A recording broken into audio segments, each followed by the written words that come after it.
नमस्कार, मैं अमित और आप देख रहे हैं आंखें न्यूज 24। आइए नजर डालते हैं आज के महत्वपूर्ण खबरों पर। भाजपा का दावा, नीतीश कुमार के मानसिक संतुलन को बिगाड़ने के लिए राजद ने किए थे कई उपाय। के पाठक के फरमान के खिलाफ छात्राओं ने जिलाधिकारी से लगाई गुहार। राजद ने अपने कोटे की 26 सीटों में से 3 सीटें मुकेश सहनी को दी। तेजस्वी की ललकार, अगर हिम्मत है तो भाजपा अकेले चुनाव लड़कर दिखाए। और रमजान के आखिरी जुमे पर लोगों ने अदा की अलविदा की नमाज। अब खबरें विस्तार से। इस खबर के प्रायोजक हैं Lohianagar mount Carmel high school, Gyansthali high school और LMC कम्युनिकेशन। राज्यसभा सांसद सह प्रदेश महिला मोर्चा की अध्यक्ष श्रीमती धर्मशीला गुप्ता ने आज पटना में संवाददाताओं को संबोधित करते हुए कहा कि राजद और कांग्रेस महिला विरोधी सरकार है। वहीं उन्होंने कहा कि नीतीश कुमार जब गठबंधन में थे तो उनके मानसिक संतुलन को बिगाड़ने के लिए कई उपाय किए गए। उन्होंने कहा कि संगत से बुद्धि आती है और संगत से बुद्धि जाती है। नारायणी ने 31 अक्टूबर 2019 को इंदिरा गांधी के पुण्यतिथि पर पार्टी कार्यकर्ताओं को संबोधित करते हुए प्रदेश की महिला उपराज्यपाल किरण बेदी को उन्होंने राक्षसी कहा था। खुद तो राक्षसी प्रवृत्ति के हैं। उनके मुखार बिंदु से तो सनातन धर्म की भाषा नहीं निकलती है और दूसरे को चले हैं जो किरण बेदी हमारी आदर्श है। वो IPS रही है, उपराज्यपाल रही है और उनको उन्होंने राक्षसी कहा। ऐसे कांग्रेसी नेता को हमारा पूरा देश देख रही है। उनको सीखने की जरूरत है। अगर उनकी मानसिक संतुलन खो रहे हैं तो इलाज करवाएं और देश की महिलाओं को अपमानित करने का, शर्मसार करने का काम करना बंद कर दे। नहीं तो देश की नारी महिला शक्ति चुप न बैठेगी। बदला लेने के लिए तो जनता जवाब देने के लिए खड़ी है। और चुनाव शुरू है, हमारा बिहार में भी चुनाव शुरू है और हमारे देश में चुनाव शुरू है तो जनता जवाब देगी। उनको आधी आबादी जवाब देगी। कांग्रेस के तत्कालीन कर्नाटक प्रदेश के प्रमुख श्री सत्यनारायण, जो दिल्ली में रेप की घटना पर उन्होंने बोलते हुए कहा था कि भारत को आजादी आधी रात को मिली, तो क्या महिलाओं को आधी रात को घूमना जरूरी है? 27 दिसंबर 2012 को दिल्ली गैंग रेप में कांग्रेस के आंध्र प्रदेश के मुख्यमंत्री बोत्सा सत्यनारायण ने कहा कि रेप से बचने के लिए औरतों को घर के अंदर ही रहना चाहिए। ये क्या कांग्रेस की सरकार है? औरतें, महिलाएं को माननीय प्रधानमंत्री आदरणीय नरेंद्र मोदी जी, भारतीय जनता पार्टी ओलंपिक से अंतरिक्ष तक पहुंचा दिया। और ये कांग्रेस, ये कठपुतली की जो चंद नेता हैं कांग्रेस के, वो महिलाओं को घर में रहने के लिए कह रहे हैं। ये बिल्कुल महिला विरोधी कांग्रेस पार्टी है। भौरी कांड आप सभी जानते होंगे। राजस्थान की कांग्रेस सरकार में मंत्री महिपाल मदेरणा पर भवरी देवी की निर्मम हत्या और रेप के आरोप में लगे थे कांग्रेसी विधायक मलखान सिंह और इंदिरा बिश्नोई पर इसकी आंच आई थी।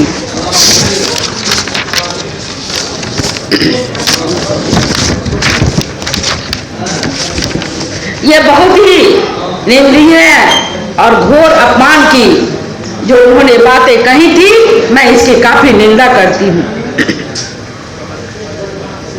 मध्य प्रदेश की एक रैली में दिग्विजय जी ने मंदसौर की महिला सांसद मीनाक्षी नटराजन को 100% कंचमाल कह दिया था। मैं इस बात को आपके बीच बोलना नहीं चाह रही थी, लेकिन जो उन्होंने एक महिला को 100% कंच की उपाधि दी थी, मुझे बोलने में भी शर्म आ रही है। मेरे रोए सिहर रहे हैं। और आप सोच सकते हैं कि देश की महिला कितनी आहत हुई होंगी। ये 100 टंच माल कर दिया था उन्होंने ऐसे कांग्रेसी पतित नेताओं को जिनके घर में मां बहन नहीं है क्या। पूर्व उप मुख्यमंत्री तेजस्वी यादव ने दावा किया है कि मुकेश सहनी के साथ उनका गठबंधन न सिर्फ लोकसभा चुनाव तक सीमित रहेगा बल्कि आगामी बिहार विधानसभा चुनाव में भी दोनों साथ मिलकर चुनाव लड़ेंगे। दरअसल महागठबंधन में बिहार में लोकसभा सीटों का जो बंटवारा हुआ है उसमें 26 सीट राजद, 9 पर कांग्रेस और 5 वाम दलों को दिया गया है। अब राजद ने अपने कोटे की 26 में से 3 सीटों पर मुकेश सहनी को उम्मीदवार उतारने दिया है। उन्होंने कहा लोकसभा चुनाव में एनडीए को हराना ही उनका मकसद है, इसलिए दोनों एक साथ मिलकर बिहार की भलाई के लिए चुनाव लड़ेंगे। दरअसल सन ऑफ मल्लाह के नाम से मशहूर और वीआईपी चीफ मुकेश सहनी निषाद की सभी उपजाति को मान सम्मान दिलाना चाहते हैं। निषाद समाज को आरक्षण मिले, इसके लिए मुकेश सहनी ने पहले भी ऐलान किया था, हम सरकार से हर लड़ाई लड़ने को तैयार हैं। अन्य राज्यों में निषाद जाति को आरक्षण मिल रहा है लेकिन बिहार में नहीं मिल रहा। इसको लेकर मुकेश सहनी की लड़ाई जारी रहेगी। इनकी लड़ाई है और ये एक मजबूत गठबंधन आगे बिहार के भविष्य को देखते हुए केवल लोकसभा चुनाव नहीं बल्कि आने वाला जो विधानसभा चुनाव होगा, क्योंकि समय तो ज्यादा नहीं रह गया है और आप लोग सब लोग जान रहे हैं कि नीतीश जी का तो जब मन है कभी भी कभी भी हो सकता है। तो हमारा जो गठबंधन केवल लोकसभा के साथ साथ हमारा गठबंधन बिहार के विधानसभा के लिए भी है और हम लोग मजबूती के साथ बिहार विधानसभा का भी चुनाव लड़ेंगे और समय भी जो सम्मान की बात लगातार मुकेश सहनी करते रहे हैं, तो जिस प्रकार से राष्ट्रीय जनता दल ने महागठबंधन ने इनका सम्मान दिया है लोकसभा के चुनाव में, विधानसभा के चुनाव में भी हम लोग इनको सम्मान देने का काम करेंगे और ज्यादा कुछ हम नहीं कहेंगे। अब हम चाहेंगे कि मुकेश सहनी की जो है आप अपने समक्ष अपनी बातों को रखेंगे और ये जब बात रख ले तो जो आप लोगों का सवाल हो शांति पूर्वक आप लोग पूछ सकते हैं।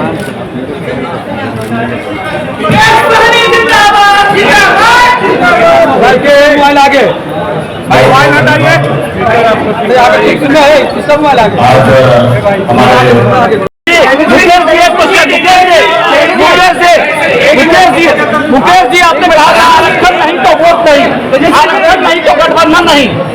निश्चित तौर पर हम वही काम पे रहे। हमने पिछली बार भी आपने देखा होगा, हमने कहा एक सीट लेकर जहर खा लेंगे लेकिन उस गठबंधन में नहीं जाएंगे। हमने निर्णय लिया था आरक्षण नहीं तो गठबंधन नहीं, गठबंधन नहीं तो वोट नहीं। और वही निर्णय पर, क्योंकि आरक्षण तो केंद्र की सरकार को देना था, 10 साल से वही सरकार में है और निश्चित तौर पर हम अपने वादा के काम है और हमारा समाज भी जो हाथ में गंदा करने की कसम उठाया है कि आरक्षण नहीं तो गठबंधन नहीं, उसी तौर पे हम लोग लड़े रहेंगे और निश्चित तौर पे भाजपा को बिहार से 40 से 40 सीट हम लोग हराने का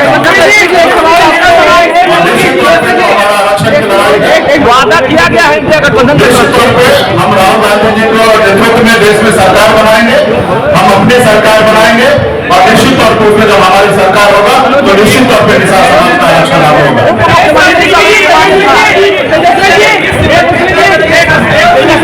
सारे सवाल एक तरफ से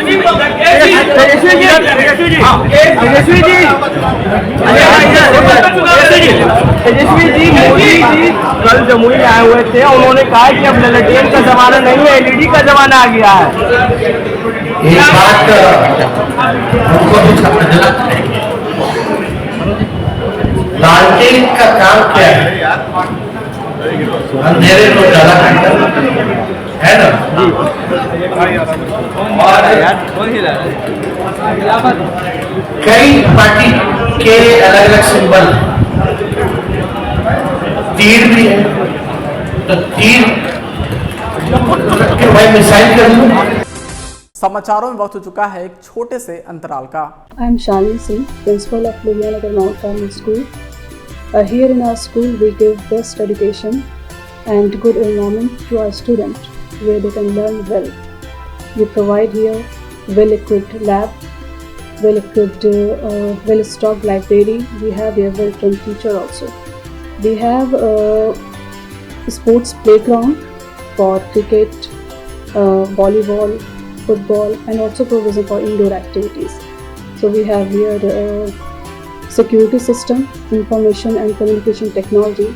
So we have all facilities here in our school where students feel comfortable and secure.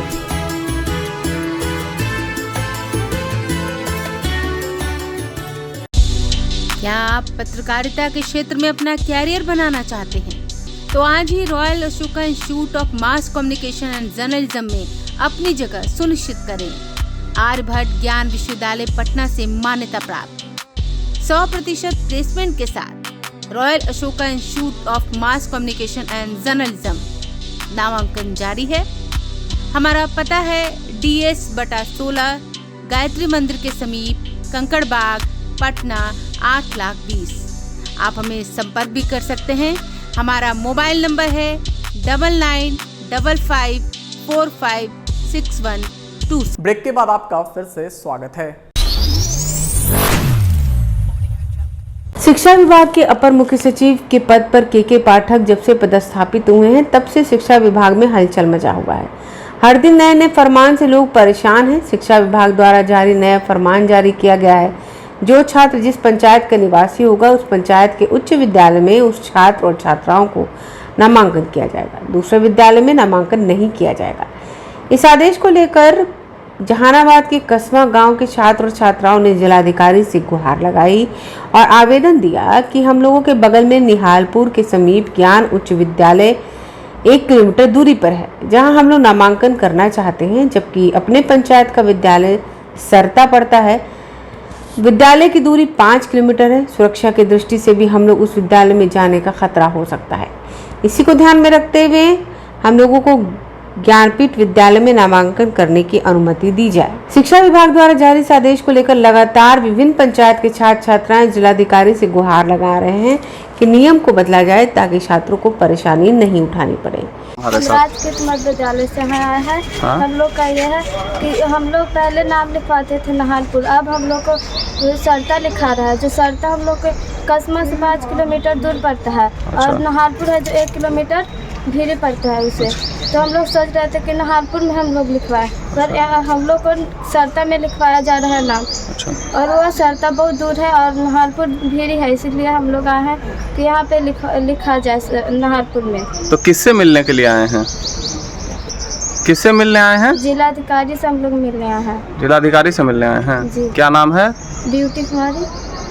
DM के पास आए हैं। अच्छा। तो समस्या है कि ये अपने ही पंचायत के स्कूल में नाम लिखाना चाहता है। अच्छा। हमारा पंचायत में नाम लिखाएंगे तो वहाँ स्कूल सरता पड़ता है। अच्छा। तो वहाँ 5 किलोमीटर की दूर पे है, बगल में निहालपुर है, वहाँ 1 किलोमीटर से भी कम है। अच्छा। इसलिए हम आए हैं DM के पास कि वो समस्या निकालने।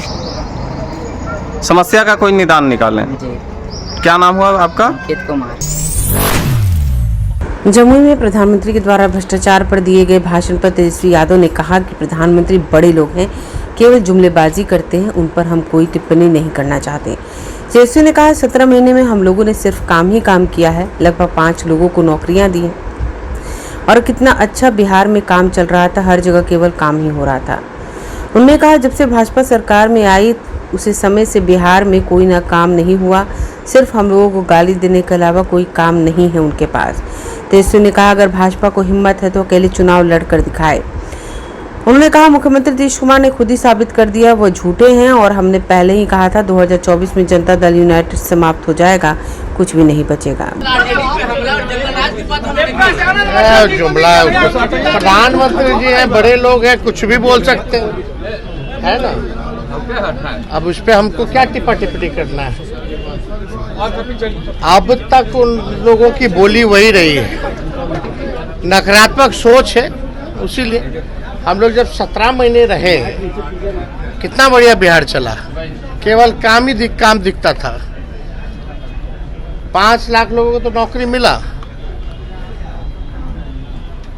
टाइम बाउंडिंग के अंदर परीक्षा भी हुआ, लेकिन हम लोगों के जाने के बाद पेपर लीक हो गया। अब उसके बाद से कौन सा बताओ कि जब से भाजपा की एनडीए की यहाँ फिर से वापसी हुई है सरकार में, एक काम बता दो जो किया हो। कितना महीना हो गया? इतना महीने से केवल भाजपा और जदयू के लोग केवल हम ही लोग को गाली दे रहे हैं। कम से कम बिहार की जनता ने सबसे बड़ी पार्टी बनाई। हम लोग तो 20 में सरकार बना लिए, तो जो जनमत है उसका तो सम्मान करते हुए कम से कम इन सरकार में जो लोग बैठे हैं बोलना चाहिए। अगर ऐसी बात होती तो बिहार की जनता हमको सबसे बड़ा पार्टी बनाती। ये भूल जाते हैं। भाजपा लड़े ना अकेले, हिम्मत है। जिस दिन भाजपा को हिम्मत अकेले चुनाव लड़के दिखाओ। मोदी जी नीतीश जी को बोलते थे कितना गिरोगे कितना गिरोगे, डीएनए पे डीएनए का गाली दिए। नीतीश जी बोलते रहेंगे मर जाएंगे मिट जाएंगे, लेकिन भाजपा में नहीं जाएंगे, मिट्टी में मिल जाएंगे। और कल भी मुख्यमंत्री जी ने क्या बोला? झूठ मूठ का चले गए थे। अब आप बताइए, झूठ भी ले लिया ना, अपने आप को झूठा भी मान लिया। खुद ही ऐसा बिहार के मुख्यमंत्री हैं, हालांकि उनका पूरा हम सम्मान करते हैं, लेकिन कल कहते झूठ मूठ के चले गए थे। अपने ही आप को मुख्यमंत्री जी झूठा बोल रहे हैं। प्रधानमंत्री वहां बैठे हैं, दोनों में कंपटीशन है, वो फेंक रहे हैं, झूठ मान लिए कि हम बोलते हैं। तो अब झूठों का गठबंधन है, अब इस पे क्या बोले? जेडीयू के 2 मंत्रियों के बच्चों ने अलग अलग पार्टी में शामिल हुए हैं, कैसे क्या नीतीश कुमार की पकड़ कमजोर हो गई है जदयू? अब अभी हमने पहले ही कहा है कि जनता दल यूनाइटेड 2024 में खत्म हो जाएगा, कोई भविष्य नहीं है। अभी देखिए ना। इस्लाम में बरकतों का पाक महीना कहा जाने वाला रमज़ान शुरू हो चुका था। इस महीने में मुस्लिम धर्म मानने वाले रोज़ा रखते हैं। इस महीने में मुसलमान दिल से कुरान की तिलावत और अल्लाह की इबादत करते हैं। रोज़ा रखने के साथ वे अपने गुनाहों के लिए पाक परवरदिगार से माफ़ी मांगते हैं।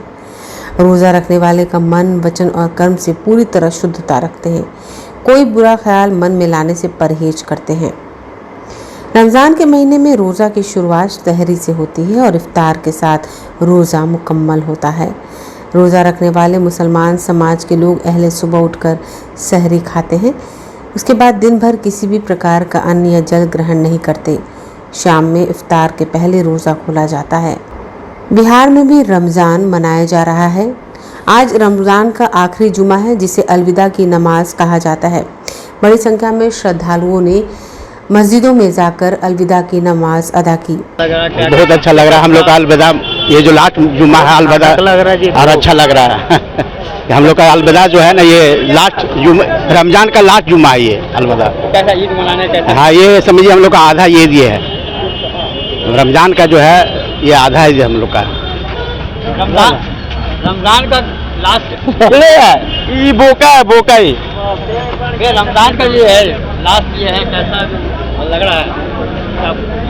बहुत अच्छा लग रहा है। खुशी है। खुशी क्या है, हम लोग के लिए तो इबादत का महीना जो था वो जा रहा है, इसके लिए थोड़ा गम भी है और ईद आने का खुशी भी है। लेकिन रमजान से अव्वल तो कोई चीज़ है नहीं, वो जा रहा। रमजान सबसे बड़ी माना जाता है। जी हाँ, उनका जाने का गम है। एक महीना का तपस्या करना। जी, तपस्या नहीं, वो हम लोग का खुशकिस्मती है कि हम लोग के महीना रमजानुल मुबारक हम लोग के लिए मिला हुआ है। वो हर चीज़ से पाक अफजल महीना है, उसमें हम लोग इबादत करते हैं, ये बहुत बड़ी बात है। और ये महीना जाने का ज़्यादातर गम है। ईद तो आप मनाते हैं, हम लोग के लिए हर जुमा ईद है, लेकिन रमजान साल एक ही दिन है। समझ गए? अरे ठीक है, इतना नेता मत बनिए। हाँ, ये लास्ट है, अशरा बोला जाता है इसको, लास्ट ही बोलिए, मान लीजिए। लास्ट तो है नहीं, फिर जुमा आना है। इसको अलविदा जुमा एक नाम दे दिया गया है कि आखिरी जुमा है, लेकिन आखिरी जुमा है नहीं। इसको ये गलत लोग समझ गए हैं। हाँ, वैसे ये रमज़ान का पूरा महीना ही जो है ना, ये बहुत बरकत का महीना है, समझा ना। इसमें कुरान नाजिल हुआ है, बहुत बड़ी बड़ी जो है ना बातें आई हैं, बहुत बड़ी बड़ी चीज़ें हुई हैं, करिश्मा हुआ है इसमें। क्या कुछ बताएं इसके बारे में, क्या कुछ करिश्मा, एकाध उदाहरण दें। बस समझिए कि कुरान ही नाजिल हो गया, ये बहुत बड़ी चीज़ है इस्लाम के लिए, समझा। ये एक बरकत वाला किताब है, ऐसे हर लोग जो है न सीख सकते हैं, चाहे कोई भी धर्म के लोग हों। हाँ, इससे सब लोगों को सीखने की चीज़ है। हाँ, इसमें कोई भी चीज़ ऐसी चीज़ नहीं बताई गई है। इसमें खुदा का कलाम है, समझिए, वो बोले हैं वो, और उसको रसूल एक हैं, मोहम्मद जो है हमारे प्रॉफिट हैं, वो जो है सो उनके रसूल हैं, बंदे हैं, उनको भेजा जाता है, भेजा गया कि जाओ, यानी अपने इसमें उसको समझाओ, सही रास्ता चलाओ, सही रास्ते पर चलने का उसको बात बताओ। ईद आने वाली है। हाँ, ईद आने वाली है। बस एक तो खुशी होती है, ये रमज़ान जो रोज़ा जो रखा जाता है ना, उसी का ये इनाम मिलता है। ये ईद खुशी का दिन कहा जाता है। जैसे कोई मजदूर दिन भर मजदूरी किया, उसको शाम में क्या मिलना चाहिए? मजदूरी मिलना चाहिए। तो वही चीज़ है मुसलमान के लिए। पूरा रमज़ान का जो है रोज़ा रखा, इतना धूप में भूखा रह के, सामान रखा हुआ खाने का, वो खा नहीं सकता है जब तक अज़ान का नहीं आवाज़ सुन लेता है। तो ये उसके ऑर्डर पे है, ऊपर वाला इसको यही चीज़ पसंद है, समझा ना। यही चीज़ पसंद है कि उसके पास खाना रखा हुआ है, सारा चीज़ पानी रखा हुआ है, लेकिन मेरे हुक्म के बगैर वो हिल नहीं सकता है। जब तक जो है ना अल्लाह अकबर की आवाज़ नहीं कान में आएगी, जब तक वो खाना शुरू नहीं कर सकता। ये अल्लाह को बहुत पसंद है, समझा। हाँ, और ईद की नमाज जो है उसी की खुशी के लिए बनाया गया है।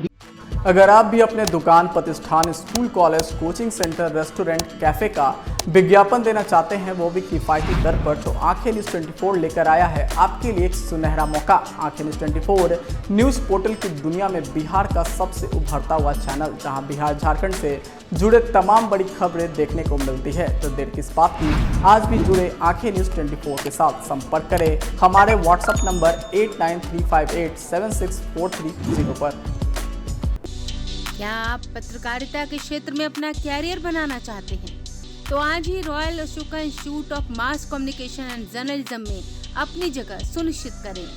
आर्यभट्ट ज्ञान विश्वविद्यालय पटना से मान्यता प्राप्त 100% प्लेसमेंट के साथ royal Ashoka institute of mass communication and journalism नामांकन जारी है। हमारा पता है DS/16 गायत्री मंदिर के समीप, कंकड़बाग, पटना 8,20,000। आप हमें संपर्क भी कर सकते हैं। हमारा मोबाइल नंबर है 9955456126।